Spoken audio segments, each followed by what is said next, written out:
US Marshals, there's a movie where Tommy Lee Jones and Robert Downey Jr. chase Wesley Snipes through a swamp, and then a nursing home, and then some grain, and then a swamp again. Anyway, the movie starts, and as a 2008 court would later establish, Wesley does what Wesley wants. And sometimes that means he goes to sleep in an upturned truck in the middle of the motorway. But he's so tired he just sleeps with his firemen carrying him away. And while that's going on, these nefarious characters menacingly walk into this building. But the real threat here is this racist chicken, who also turns out to be Tommy Lee Jones, who also turns out to be a US Marshal.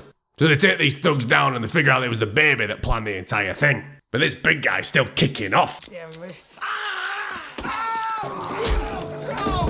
Anyway, they deal with that, and back at the hospital, Wesley's just pretending to be hurt, because he just kinda likes tricking people. But this miserable knobhead can't take a joke, so he arrests him. And his lawyer's like, Wesley, they're saying you haven't filed a tax return since 1988. Why would I do that? It's my money.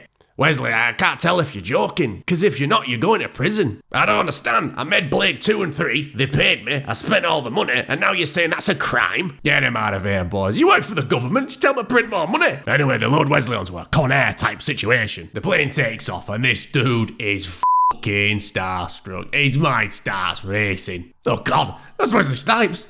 Can I ask him about Blade? Will that annoy him? What about Demolition Man? Did he hang out with Sly? I need to know. So he works himself up to walk over and say hello, but wouldn't you know it, turbulence.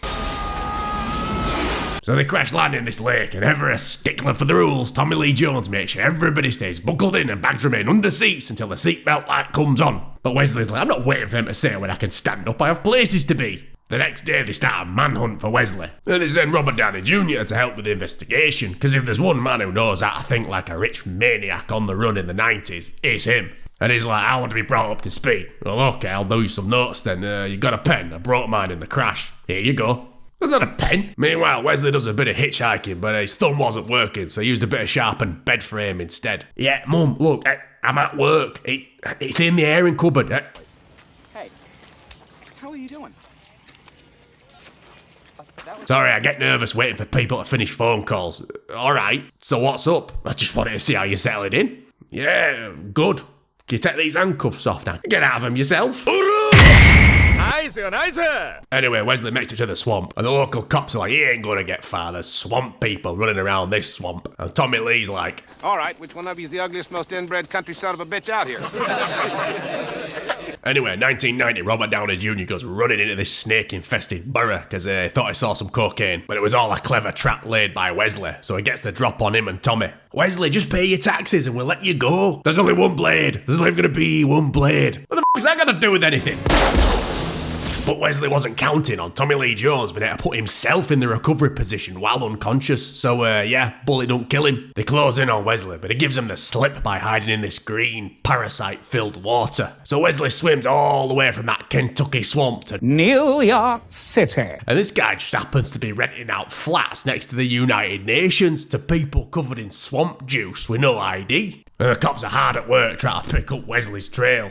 We haven't slept for 2 days. Stay on the trail, you can sleep next month. Yep, hello, what's up? Yeah, it's your boss. You're fired. I just spoke to HR. We have labour laws for these exact reasons. But like my Uncle Tommy always used to tell me, you ever get fired from a job, you just keep going in until they get tired of making you leave. Meanwhile, the boys put a tail on Wesley's accountant to try and figure out where all that Cayman Island money is.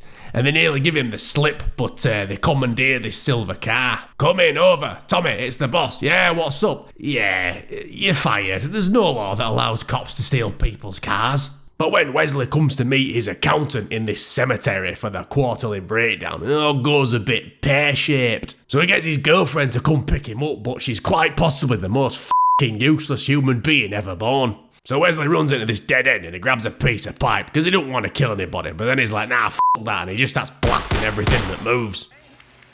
But Robert Downey Jr. ain't playing anymore, and he plugs this guy in the chest because the glory of the Wesley Snipes hunt is his alone. But while Robert Downey Jr. is indiscriminately shooting police officers, Wesley Snipes slips out the window. So anyway, Wesley escapes in a really believable way, and Tommy is like, what are we gonna do now? There's absolutely no way to figure out where that slow train's going. Anyway, they find a pill wrapper in a car with Wesley's prints on it, so Tommy goes through literally every pharmacy in New York until he finds out what the medication is, and in just 3 short months he finds out that Wesley Snipes has motion sickness, and nothing in the film so far has contradicted that. Anyway, this is never mentioned again and has no bearing on the plot. So instead, Tommy's like, oh, why don't we check that boat next to where we found the car? And this super friendly captain is like, yeah, we got Wesley Snipes on board. He's just through there. So they chase him and have a bit of a tear up. And for some reason, they both grab hold of these nets and get hoisted into the air. But Wesley's just so damn tired, he just kind of stops fighting back and goes to sleep in this grain instead. But once again, the bloodlust has overcome Robert Downey Jr. Because again, remember, this is 90s Robert Downey Jr. we're dealing with here. And it turns out it was Robert Downey Jr. who was throwing Wesley's tax returns in the bin the entire time. Because he loves a good prank.